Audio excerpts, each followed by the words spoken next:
My husband took a paternity test for our daughter, and the result came back negative, but I have never cheated on him. I don't know how this happened, and I haven't been able to stop crying all day. I have never cheated. I love my husband. We've been together since college, and he's the love of my life. He's handsome and kind, and although I've been with 2 other people, that was before we got together. There's no other possible father for our daughter. We were already married and actively trying to have a baby. I have never cheated, I would never cheat, and I don't know why he took that stupid test, because I would never betray him, but the result came back negative, and now he believes he's not her father. I don't know how to convince him the test is wrong, and I'm terrified. Over the past few months, it feels like he's become a completely different person from the man I married. He's cold and suspicious. He started demanding to see my phone without giving a reason. At first, I showed him, but later I told him I wouldn't unless he explained why. He's also become distant from our daughter. He spends hours locked in his office, and I have no idea what he's doing. I did not cheat. This morning, he accused me, saying he took the test after realizing our daughter's brown eyes couldn't naturally come from both of us having blue eyes. He told me he wanted me to leave the house. I refused, and he locked me out of our bedroom. Now I'm in our daughter's room. This is terrifying. I couldn't sleep. I sat on the floor of our daughter's room, leaning against the wall, watching her sleep as if it were the last time.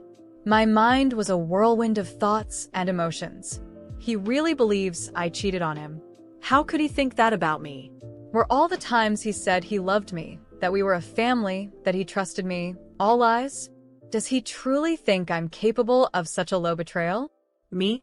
The person who loves him more than anything? When the sun started to rise, I heard the door to our bedroom open. He walked out without saying a word, didn't even look at me or our daughter. He grabbed his car keys and left. I got up slowly and went to the bathroom, looking at myself in the mirror. My eyes were red and swollen from crying, my face pale. I looked like a ghost. But in that moment, something inside me changed. If he wanted answers, then so did I. If his test says she isn't his daughter, then whose daughter is she? And more importantly, whose child am I, her mother? My mind started to consider absurd possibilities, but none of it made sense. I was there when she was born. I carried her for 9 months. I felt every kick, every movement. I was beside him when he held our daughter for the first time. How could this be possible? I picked up the phone and searched for a DNA testing lab. I called and scheduled a test for me and our daughter. It was something I never imagined doing in my life, but I needed answers just as much as he did. That afternoon, we went to the lab. The staff was polite, but I could feel their curious glances. I was sure they were wondering what could drive a mother to question her bond with her own child. When we got home, he still wasn't there. The silence was unbearable. My daughter, too young to understand, sensed something was wrong and was quieter than usual. I hugged her tightly, as if I needed physical confirmation that she was really mine. The next few days were torture. He barely spoke to me. When he was home, he locked himself in his office, only coming out to eat or use the bathroom. I tried several times to talk to him, to beg him to trust me, but he just looked at me with that empty expression, full of accusations. Finally, the day of the results arrived. I went to the lab alone. He didn't even ask about the test, as if he had already decided the truth didn't matter. I picked up the envelope with trembling hands and got into the car. I couldn't open it. I sat there for a few minutes, taking deep breaths, trying to gather courage. Finally, I opened the envelope and read the results. My eyes scanned the words, but it took time for me to understand what I was reading. Then the truth hit me like a punch to the stomach. The test said I wasn't her biological mother. I read and reread those words, unable to believe it. It couldn't be. It didn't make sense. I carried that child. I was there every step of the way. How could this be wrong? My mind started spiraling, trying to find an explanation. A baby swap at the hospital? A lab error? Something was terribly wrong. But at the same time, a wave of panic and despair began to wash over me. If she isn't my daughter, then whose daughter is she? And where is my real daughter? I went home in a state of shock. He was sitting on the couch, as if he had been waiting for me. When I walked in, he stood up and looked at me, expecting an answer. I tried to speak, but my voice came out shaky and weak. The test says she's not my daughter. He stood still, processing what I had just said. For a brief moment, I saw something different in his eyes, as if he was as lost as I was. But that was quickly replaced by an expression of anger. "So, you admit it?" "Admit what?" I asked, exasperated. "That you lied," he yelled. "She's not even your daughter, so whose is she?" "I don't know," I yelled back, finally letting all my frustration and pain out. "I don't know what's happening, but you think you're hurt?" I'm shattered. She's my daughter. I carried her. I raised her. And now a piece of paper says none of that is real? He stayed silent, and for the first time, I saw something resembling regret in his eyes. But before he could respond, my mind was already elsewhere. We needed answers. We couldn't just accept this. "We're going to the hospital," I said, trying to keep my voice firm. "We're going to find out what happened." He nodded, finally seeming to understand that this was bigger than the two of us. That maybe, just maybe, I wasn't lying.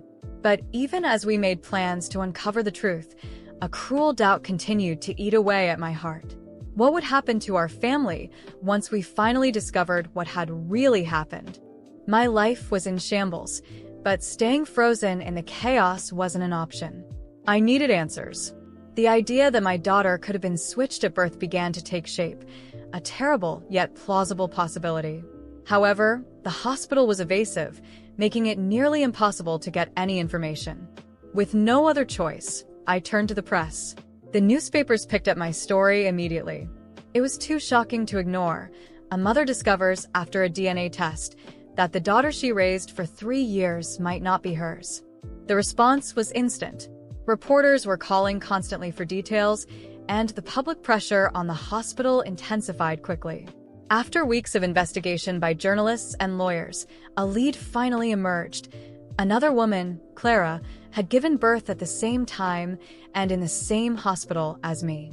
The confirmation came when lawyers demanded access to hospital records, and DNA tests were conducted. Clara and I discovered what seemed unimaginable. Our daughters had been switched in the maternity ward. The girl I had raised as my daughter was actually hers, and her daughter, whom I had never met, was biologically mine. The news devastated us. Clara was as heartbroken as I was. She, too, had spent 3 years pouring her love and care into the child she believed was hers. Both families decided to join forces in a massive lawsuit against the hospital.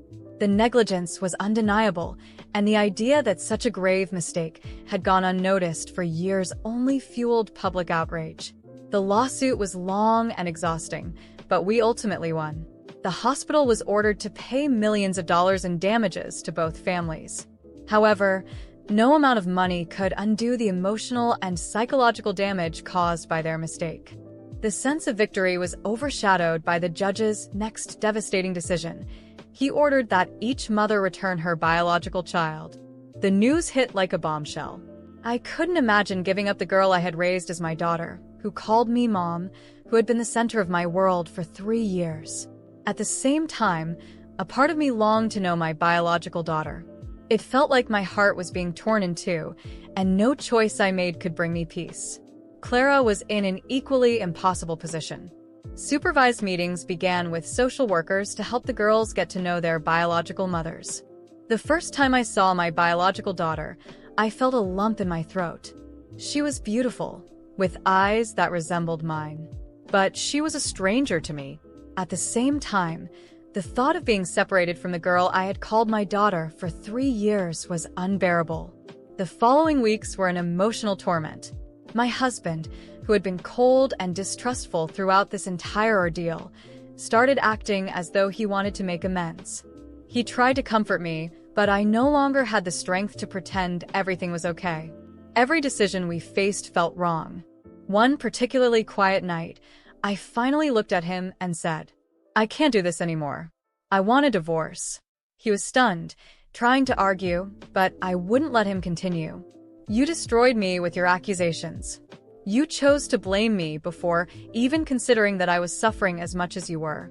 And now that we finally have the truth, do you think a simple "I'm sorry" is going to fix everything? I can't. He apologized, begged for a second chance, but I knew the love and trust we once had were gone. The legal process wasn't over yet, and the judge's final decision required us to return our biological daughters. But how could we do that? Both families were stuck in a painful dilemma, unable to imagine a swap that felt as unnatural as it was necessary. The months that followed were filled with tense meetings, heated discussions, and constant uncertainty. The legal battle was over, but the emotional struggle was just beginning. Even with the truth out in the open, the scar of this horrendous mistake would mark our lives forever. I knew the road ahead would be difficult, but I also knew I had to keep moving forward for myself and for the children. Now, faced with the decision to swap our daughters, the dilemma was clear. What truly defines a mother? Blood or bond? No answer felt right, and the future had never been more uncertain. The day had arrived. The court-mandated exchange, a moment that felt more like a nightmare than reality, was about to take place. The case had already gained international attention, with documentaries online and media outlets from around the world covering every detail. When we parked at the designated location, flashes from cameras and microphones immediately surrounded us. Reporters shouted questions, cameramen adjusted their angles, and I felt suffocated by the weight of the expectations. As I entered the courthouse, I saw Clara on the other side of the room, holding the hand of the girl who was biologically mine. She looked at me, and in her eyes, I saw the same panic that was consuming me. Both of us were on the verge of tears, clutching the hands of our daughters, trying to prepare ourselves for something no mother could ever truly be ready for. The officials began organizing the exchange. Everything was meticulously planned, as though our lives were nothing more than a legal transaction. A social worker approached to guide us to the center of the room. The moment had come. Clara and I hesitated, our eyes meeting again, and tears began to flow. Neither of us could move. The girls, innocent in all of this, held our hands tightly. My daughter, or rather, the daughter I had raised, looked up at me with eyes that pleaded, "Mommy, what's happening?" How could I explain? How could I let go? There was an awkward moment of silence, broken only by murmurs from the crowd and the clicking of cameras. Then, something unimaginable happened. The husbands intervened. My ex-husband, still resentful of me but seemingly determined to follow the court's orders, took the child I had raised and, with a firm gesture, walked over to Clara. Her husband, without hesitation, did the same. It was devastating. Watching my daughter being taken from my arms while another girl, biologically mine, was placed in front of me felt like having my heart ripped out. The room fell silent. The girls began crying, calling out for us, their mothers. My body was frozen, but my mind raced. Desperation overtook me, and as if driven by an uncontrollable instinct, I turned to Clara. This can't be the end. We can't let them decide this for us. Clara, also in tears, nodded, understanding what I was suggesting. Let's undo this exchange, I said, my voice trembling but filled with determination. A mother's love is stronger than any court order. The press, which had been silently filming every moment, began to murmur loudly. Reporters adjusted their microphones, their attention fixed on what was unfolding. I looked at Clara and continued, my voice now steadier. Not only will we undo the exchange, but we will raise these girls together. They will grow up knowing they have two mothers and two families who love them. Clara took my hand and looked into my eyes, finally managing a smile through her tears. Yes. They don't have to choose. They can have both. Without waiting for anyone's approval, we stood up. I took the child I had raised back into my arms, while Clara did the same with the daughter she had raised.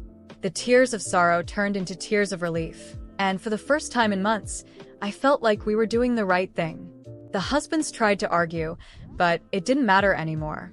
Clara and I were resolute. The love we felt for these girls was greater than any court ruling, greater than any societal expectations.